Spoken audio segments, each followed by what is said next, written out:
There is nothing more tragic than invisibility, not physical invisibility, but social invisibility. The moment when you enter a room and no one notices. You speak and no one listens. You exist and no one remembers. Ordinary women fade into the background not because they lack beauty, but because they lack presence. And presence is everything. Here's the paradox. Many women try to stand out by doing more. More noise, more chatter, more effort.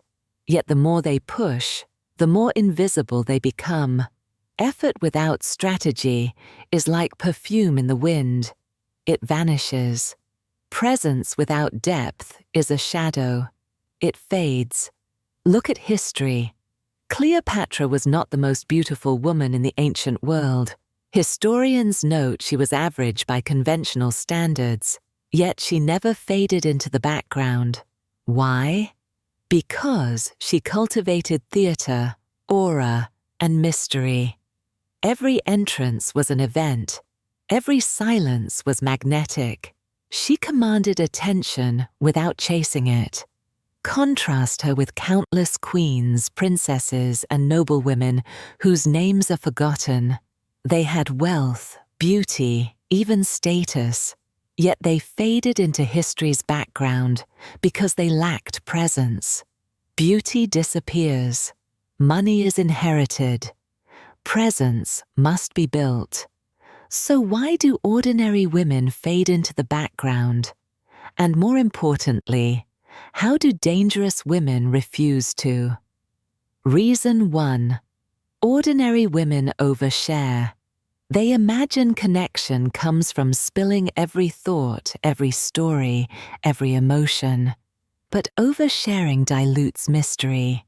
When everything is revealed, nothing is valued. The woman who reveals all becomes wallpaper, seen but ignored. The woman who withholds becomes a riddle, endlessly studied, never forgotten. Reason 2. Ordinary women apologize for existing. Their language is littered with sorry. Sorry for asking, sorry for speaking, sorry for being late. Each sorry chips away at their authority until they disappear. The dangerous woman rations apologies like diamonds, rare, valuable, unforgettable. Reason 3. Ordinary women cling.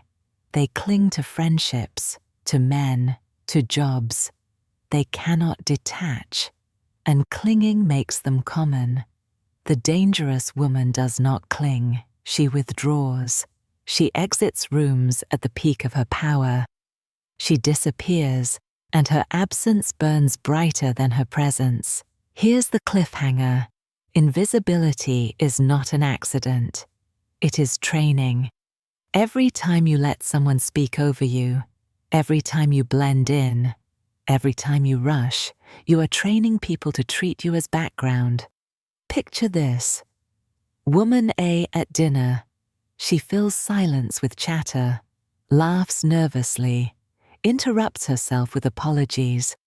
No one remembers what she said. Woman B at dinner.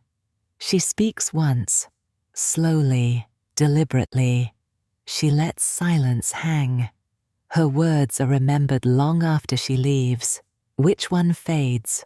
Always the first. Which one lingers? Always the second. History proves this again. Queen Victoria entered the throne at 18.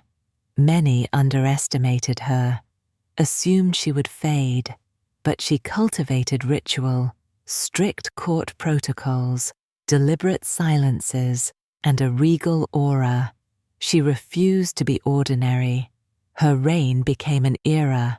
Ordinary women fade because they mistake activity for impact. Dangerous women endure because they build presence deliberately, like architecture.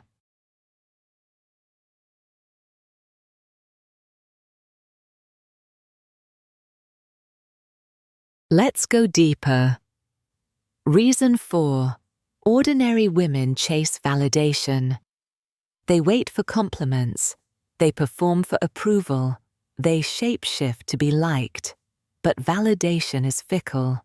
It makes you a shadow of others' desires.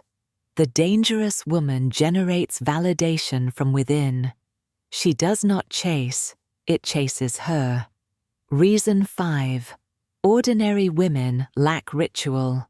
They enter rooms carelessly, slouch in chairs, fidget with phones.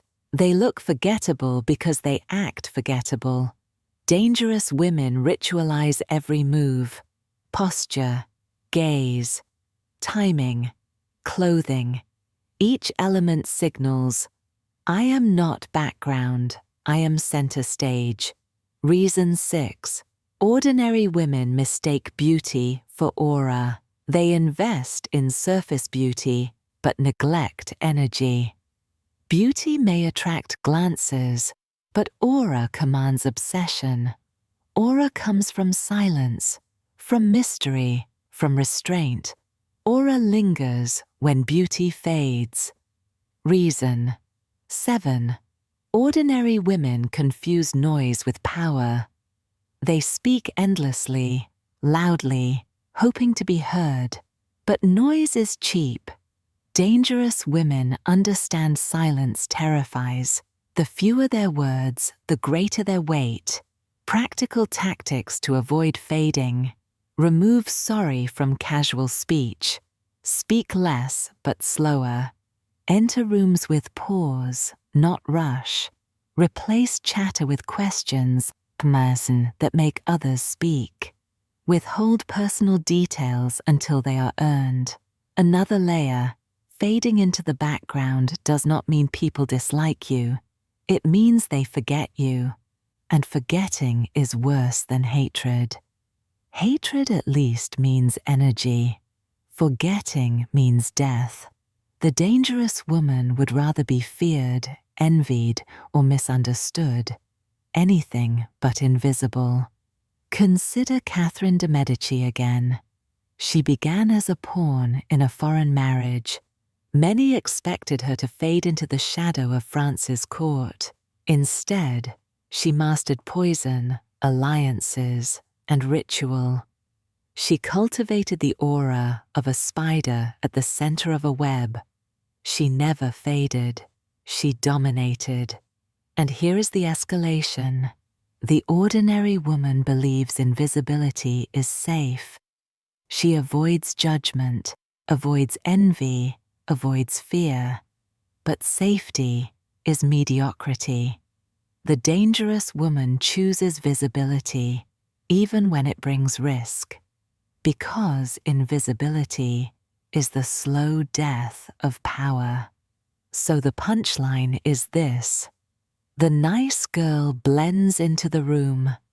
The beautiful woman is admired, then forgotten.